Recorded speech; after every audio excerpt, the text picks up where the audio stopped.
आज का जो विषय है, आज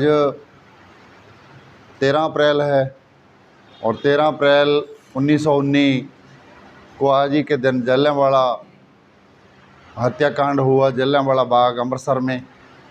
मैं उसके बारे में, उसके पीछे क्या कारण रहे, क्या चीज़ें थी, उसका संदर्भ क्या था, उसके बारे में, क्योंकि हमें सिर्फ इतना पढ़ाया जाता है कि जलियांवाला बाग में लोग इकट्ठे हुए, जनरल डायर ने गोलियां चलाई और इतने सारे लोग मारे गए। और पिछले सालों में उसके सौंदर्यकरण के नाम पर बहुत सारी जो चीज़ें थी ऐतिहासिक, उसमें से ख़त्म कर दी गई। मतलब बहुत सारे जो चीज़ें ऐसी थी ताकि जो आने वाली पीढ़ियां हैं, इतिहास ऐसा विषय है, इतिहास सिर्फ ये नहीं है कि वो राजाओं की जीतों और हारों का विवरण है। इतिहास उससे आगे है। मतलब एक प्रकार से सभ्यताओं का जो निर्माण के कार्य हैं, जो आम लोगों का जो योगदान है, उसमें उनका जिक्र इतिहास में होना चाहिए। और वो बहुत सारी चीज़ें पीछे हैं, खास करके हमारी जो किताबें, जो स्कूलों कॉलेजों में जो इतिहास पढ़ाया जाता है। तो असल में इतिहास यदि हम इस रूप से देखें भी, आधुनिकता और परंपरा क्या है। जिस प्रकार हमारे दो पैर हैं, जो पाँव वो ज़मीन पर है वो एक प्रकार से परंपरा है, इतिहास है, और जो पैर हम आगे उठाते हैं वो आधुनिकता है। यदि दोनों पैर ज़मीन पर रहें तो हम आगे नहीं बढ़ सकते, और दोनों पैर ज़मीन से, ऐसे नहीं भी दोनों पैर ज़मीन से ऊपर उठे हुए हों। इसलिए इतिहास की समझ होना और इतिहास से सीखना बहुत ज़्यादा ज़रूरी है, और आज के दौर में और भी ज़रूरी है।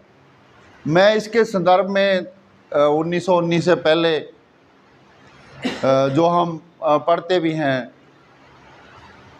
1857 की क्रांति हुई पूरे देश में, उसको भी एक प्रकार से ये कहा जाता है कि ये तो फौजियों का विद्रोह था जी, चर्बी वाले कारतूस आए और इसलिए हो गया।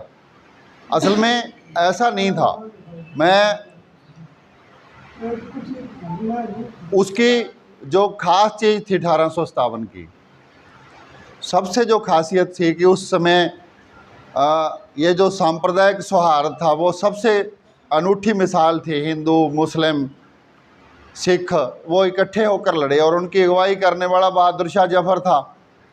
चाहे शुरुआत मंगल पांडे के को फांसी देने से हुई, और चाहे रानी लक्ष्मीबाई थी, नाना साहब थे, और अपने राव तुलाराम, और बहुत सारे, हरियाणा का बहुत बड़ा इतिहास है, वो एक अलग से विषय है 1857 का।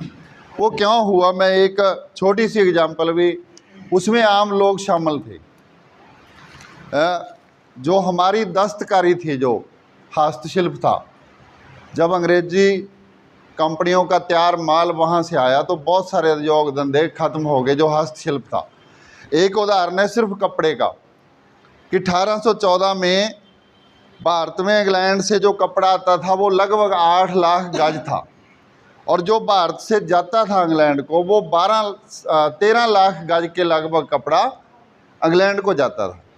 1835 आते हुए क्या हुआ, 1835 आते आते इंग्लैंड से जो कपड़ा आता था वो 5 करोड़ गज से ज़्यादा आना शुरू हो गया, और जो भारत से जाता था वो हुआ सिर्फ 20 लाख गज।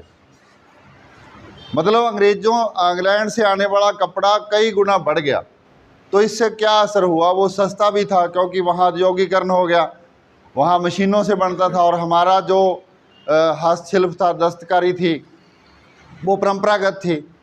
ऐसी रेशम, लोहे की दस्तकारी, तो जो जितने भी दस्तकार थे बड़ी संख्या में बेरोजगारी थी।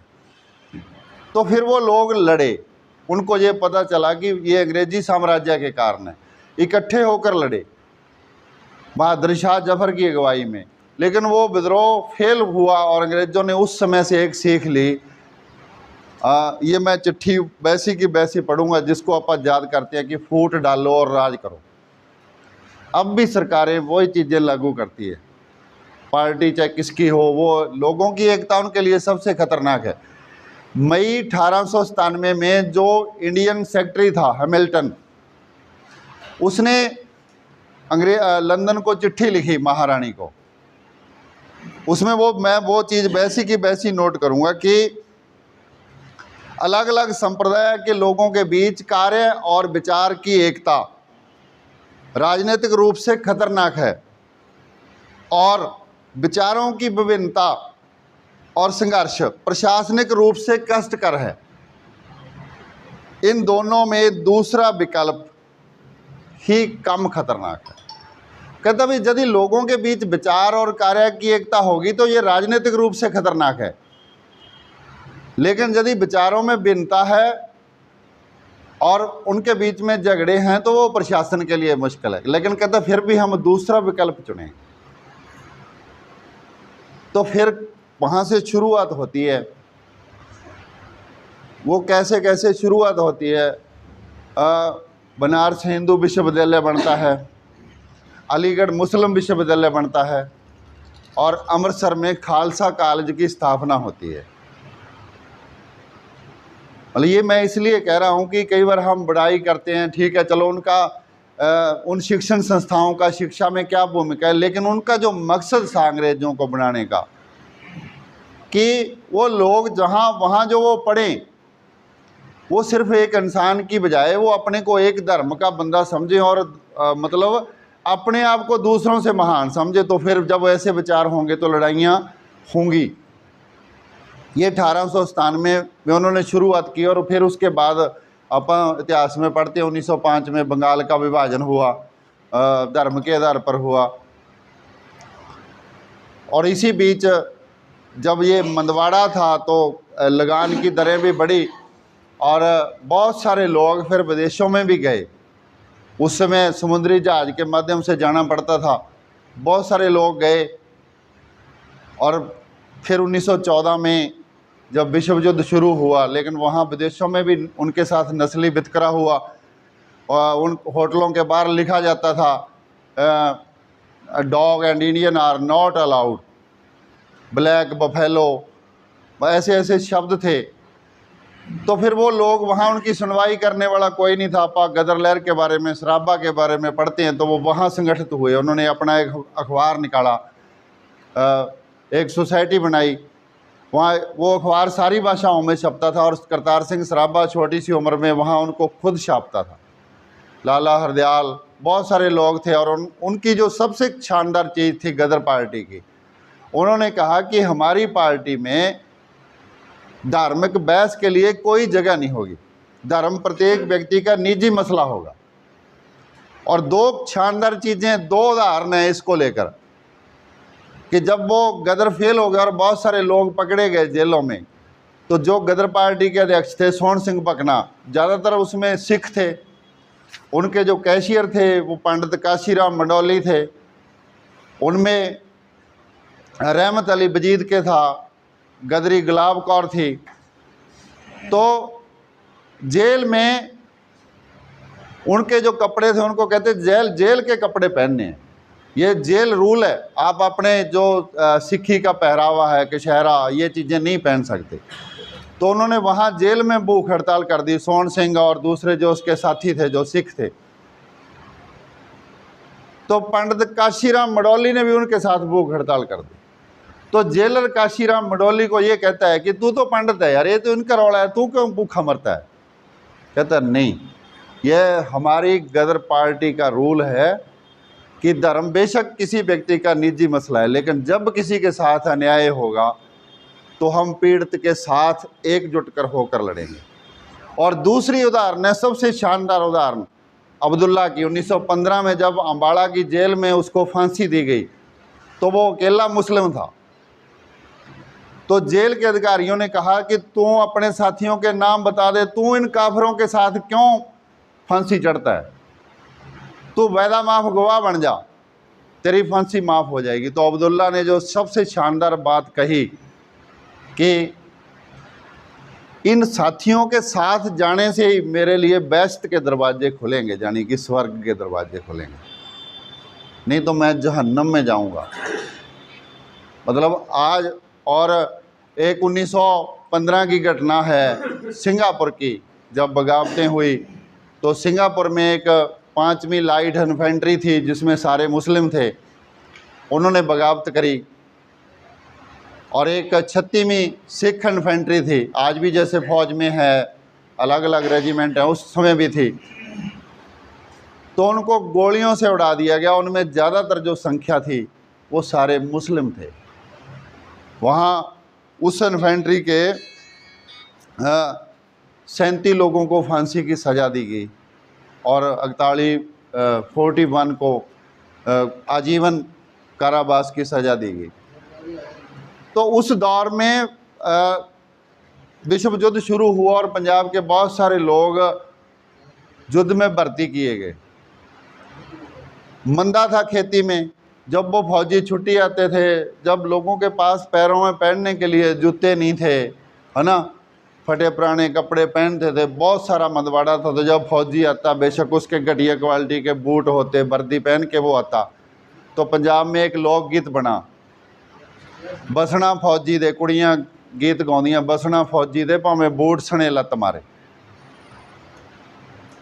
क्योंकि उसकी ज़िंदगी थोड़ी ठीक थी, उसको एक निश्चित वेतन मिलता था और जब वो आता तो दूसरों से भिन्न होता। अब भी जैसे लोग विदेश से आते हैं तो एक वो बन जाता है कि यार ये विदेश से आया है, पता नहीं वहाँ क्या है, वहाँ की हालत कैसी है, वो एक अलग मसला है।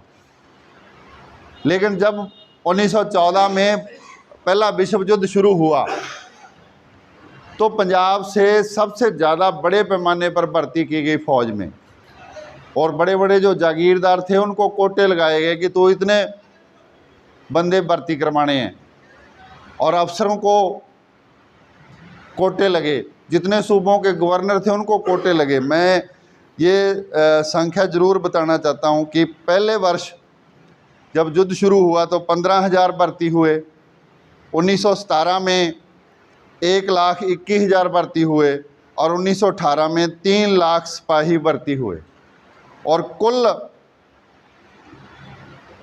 12 लाख से ज़्यादा भारतीय थे जो वो विदेशों में, मतलब प्रथम विश्व युद्ध में। हालांकि हमारा कोई, भारत का कोई झगड़ा नहीं था, हम अंग्रेज़ों की तरफ से लड़ रहे थे, और भारत के 1,01,439 सिपाही प्रथम विश्व युद्ध में शहीद हुए।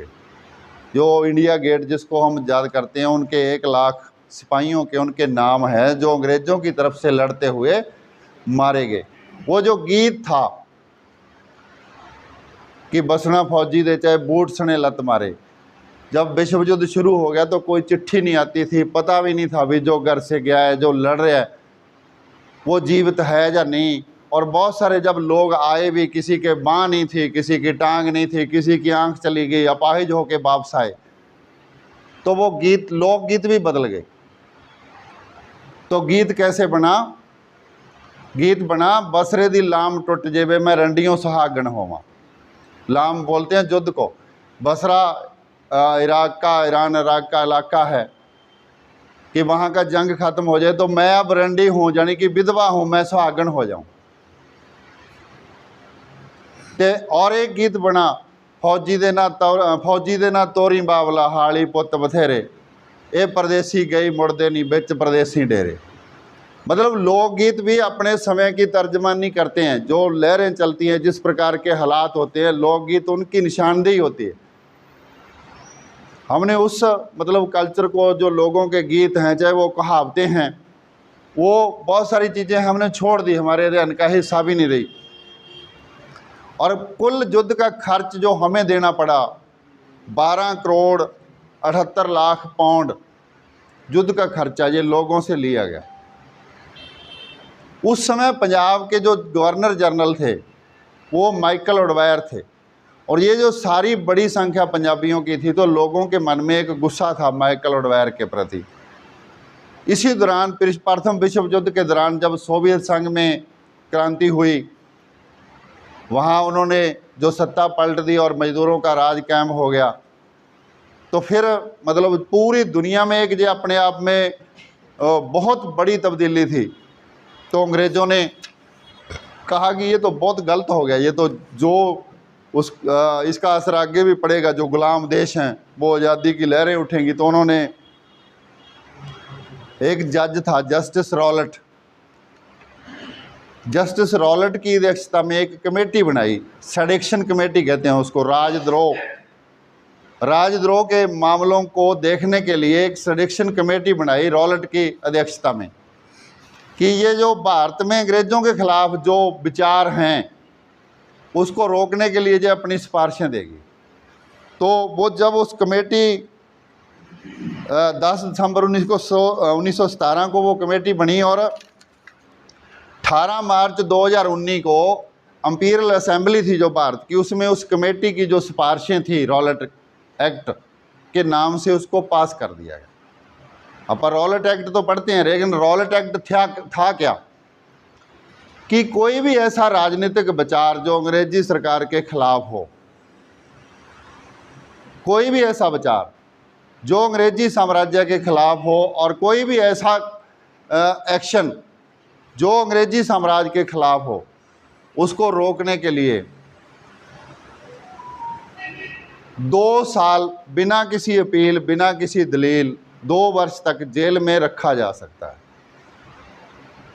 ये पास हो गया कानून। तो जो लोग आज़ादी की लड़ाई में थे उन्होंने इसका विरोध किया।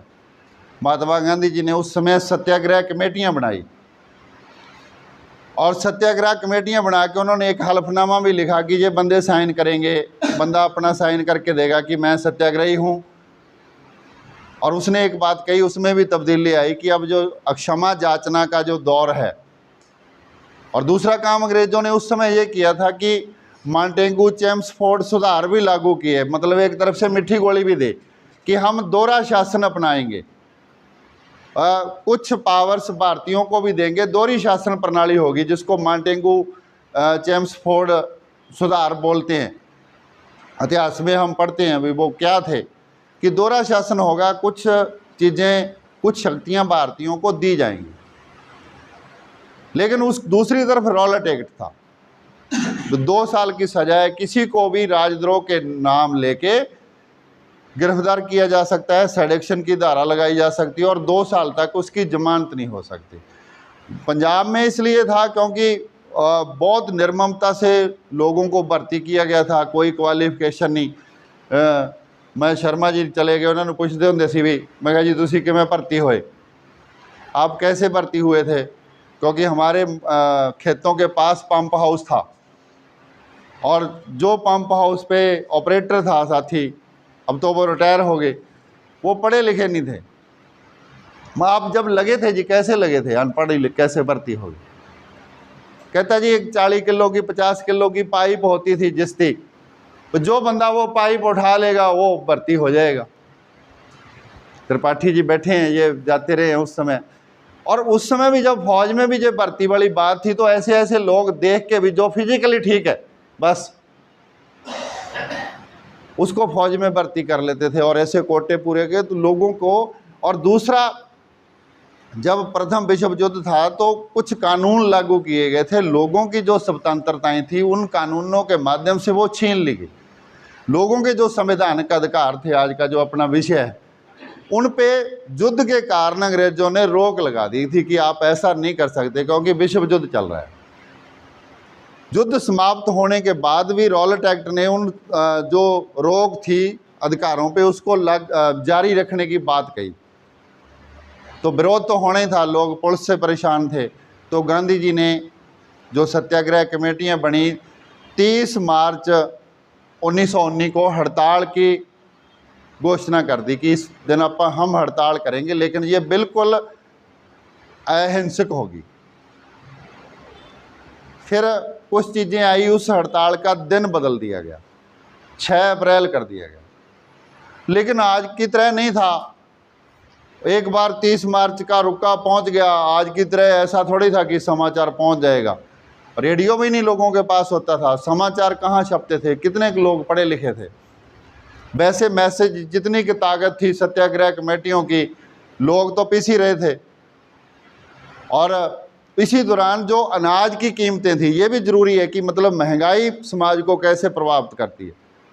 1917 में अनाज की जो खाद्यान्न की जो कीमतें थी 100% बढ़ोतरी हो गई थी उसमें, और मजदूरों की मजदूरी में सिर्फ 20 से 25% तक की बढ़ोतरी हुई थी। मतलब लोगों का वेतन, लोगों की आय में बढ़ोतरी बहुत कम थी, और जो खाद्यान्न की कीमतें थी उनमें बढ़ोतरी बहुत ज़्यादा थी, महंगाई। तो 30 मार्च को भी हड़ताल होगी डेट बदलने के बावजूद, और 6 अप्रैल को भी हड़तालें हुई। जो इंडस्ट्रियल एरिया था, दिल्ली, गुजरात, मुंबई, कोलकाता, लाहौर, लायलपुर, गुजरांवाला, और पंजाब में 30 स्थानों पर, जिला हेडक्वार्टर और अन्य स्थानों पर पंजाब में सबसे ज़्यादा असर हुआ, क्योंकि माइकल ऑडवायर का जो टेरर था और जो ज़बरदस्ती लोगों को फ़ौज में भर्ती करने का जो सवाल था, उसके कारण पंजाब में ज़्यादा असर हुआ। और अमृतसर इसलिए केंद्र था कि अमृतसर में एक ख़ास चीज़ देखने को मिली। अमृतसर में 2 लोग थे, डॉक्टर सैफुद्दीन किचलू और डॉक्टर सत्यपाल, जो उस समय आंदोलन की अगुवाई कर रहे थे पंजाब में। इसी दौरान जो वहाँ के लोकल उद्योगपति थे, उनमें एक हरकिशन लाल था, उसका बैंक था अपना, उसकी ब्रांचें थी, उसको पीपल्स बैंक बोलते थे। माइकल ऑडवायर ने ऐसे ऐसे आदेश लागू किए कि उसका बैंक दिवालिया हो गया। इसके कारण जो मतलब छोटे उद्योग धंधों वाले, छोटे कॉरपोरेट लोग थे, वो भी अंग्रेज़ों के विरुद्ध थे। राम शरण दास थे, आर्य समाजी जो लोग थे, वो भी अंग्रेज़ों के खिलाफ हो गए। तो अमृतसर इसलिए केंद्र बना कि अमृतसर में 9 अप्रैल को रामनवमी आएगी। अब तो रामनवमी पे क्या क्या हुआ आप देख रहे हो, कैसे कुछ होता है। उस समय ये खास था कि रामनवमी का जब जुलूस निकला अमृतसर में, तो उसमें बहुत बड़ी संख्या में मुस्लिम समाज के लोग शामिल थे, और मुस्लिम समाज के लोगों ने उन पर फूल वर्षा की गई, उनके स्वागत के लिए वो लोग खड़े हुए और साथ में शामिल हुए। तो जब ये CID की रिपोर्ट माइकल ऑडवायर के पास पहुंची, तो उसने कहा ये तो बहुत गलत हो गया। तो उसने वो दोनों जो नेता थे वहाँ अमृतसर जो लीड कर रहे थे, डॉक्टर सैफुद्दीन किचलू और डॉक्टर सत्यपाल, 9 अप्रैल को जुलूस के बाद उनको शहर से निर्वासित कर दिया कि आप शहर में नहीं रह सकते, अमृतसर छोड़ दो। तो इस विरोध में 10 अप्रैल को अमृतसर में 10,000 लोग इकट्ठा होके, और जो उनका DC था, जो वहाँ का कमिश्नर था, उसकी कोठी की तरफ जा रहे थे। और अंग्रेज़ों की कोठियाँ मोस्टली शहरों से बाहर होती थी। जब वो एक वहाँ हॉल ब्रिज है, जब वो हॉल ब्रिज पे पहुँचे लोग, तो वहाँ पुलिस ने रोक लिए। पुलिस के साथ जब वहाँ धक्का मुक्की हुई, तो पुलिस ने गोली चला दी और कुछ लोग वहाँ मारे गए। तो 10 अप्रैल को ही फिर क्या हुआ, जब वहाँ लोग मारे गए तो लोगों का गुस्सा था। उन्होंने फिर जो सरकारी संपत्ति थी, जैसे कि डाकघर, तारघर, पोस्ट ऑफिस जितने छोटे छोटे थे, और रेलवे स्टेशन, जहाँ कहीं भी उनको कोई अंग्रेज मिला, जहाँ भी उनको लगा, वो उस डाकघर में, तारघर में आग लगा दी गई। और स्टेशन पे भी, और एक जो सार्जेंट था, अंग्रेज सार्जेंट स्टेशन पे, उसका कत्ल हो गया।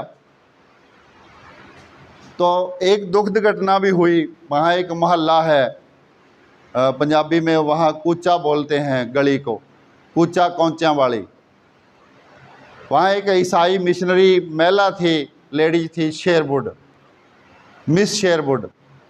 क्योंकि अंग्रेज़ जब आए, शुरू में आप देखोगे जहाँ भी आए, वो ईसाई मिशनरियों को साथ लेकर आए। कोई भी जब राजा, मतलब आप इतिहास भी पढ़ते हैं, वो धर्म को किस प्रकार से प्रयोग करता है। साउथ अफ्रीका के एक विद्वान की बहुत अच्छी एक कोटेशन है। उसने कहा कि हमारे देश में जब ईसाई मिशनरी आए तो उनके हाथ में बाइबल थी, उनके पास बाइबल थी, और हमारे पास ज़मीनें थी। ईसाई मिशनरियों ने हमें बाइबल पढ़ाई और हमें आंखें बंद करने के लिए प्रार्थना करने को कहा। हमने बाइबल पढ़ी, आंखें बंद करके प्रार्थना की, और जब हमने आंखें खोली, हमारे हाथ में बाइबल थी, और ईसाई मिशनरियों के पास हमारी ज़मीनें थी। तो और यहाँ भी जब वो आए तो सबसे पहले ईसाई मिशनरियों को साथ लेकर आए थे। तो वो मेला थी जब उसके साथ मारपीट हुई कूचा कौंचियाँ वाली में। वो एक गली थी, तंग गली, लोगों में गुस्सा था अंग्रेज़ों के प्रति। और एक और वहाँ शानदार चीज़ हुई, एक चमन दिन था। मतलब बहुत सारे इतिहास में उन लोगों का हम नाम तक नहीं जानते, क्योंकि इतिहास को इस प्रकार से लिखा गया कि राजाओं महाराजाओं की कहानियाँ हैं, बस वो जीत गए, वो हार गए, उसके पास इतनी सेना थी, उसके पास ये गोला बारूद था। चमन दीन के नेतृत्व में एक डंडा दल बनाया गया जिसमें 40 सदस्य थे। उसने कहा, ओ हिंदुओं, ओ मुसलमानों, ओ सिखों, आओ अंग्रेज बंदरों को मारें, यही असली सत्याग्रह है। ऐसे ऐसे पोस्टर लगाए और उनके पास डंडे होते थे और एक ये जो चिड़ियों को मारने वाली, तितर मारने वाली छोटी बंदूकें होती है, ये उनके पास होती थी। 10 अप्रैल को जब ये घटनाएं होगी तो अंग्रेज, जितने अंग्रेज थे वो सारे शहर से बाहर छावनी में चले गए। और 11 अप्रैल को फिर आप देखो लोग कैसे कैसे, मतलब जो संघर्षशील लोग हैं, जब लोग इकट्ठे हो जाते हैं। 11 अप्रैल को बादशाही मस्जिद में फिर लोग इकट्ठे हुए और उन्होंने एक जन समिति बनाई कि अब अंग्रेज हमने अमृतसर से भगा दिए हैं और ये जन समिति अमृतसर का प्रबंध चलाएगी। लेकिन जो लीडरशिप थी वो मध्यम वर्गीय थी और वो, उनके मन में भी ये नहीं था कि ये यहाँ तक चीज़ें पहुँच जाएगी। और ये वो जन समिति सिर्फ कुछ लंगर लगाने के प्रबंध तक सीमित रहेगी। व्यवस्था कैसे चलानी है, कैसे लोगों को शिक्षित करना है, एक तो उतनी शिक्षा का प्रचार प्रसार उस रूप में नहीं था, उस रूप में राजनीतिक चेतना भी उनके पास नहीं थी। मतलब 11 अप्रैल से लेकर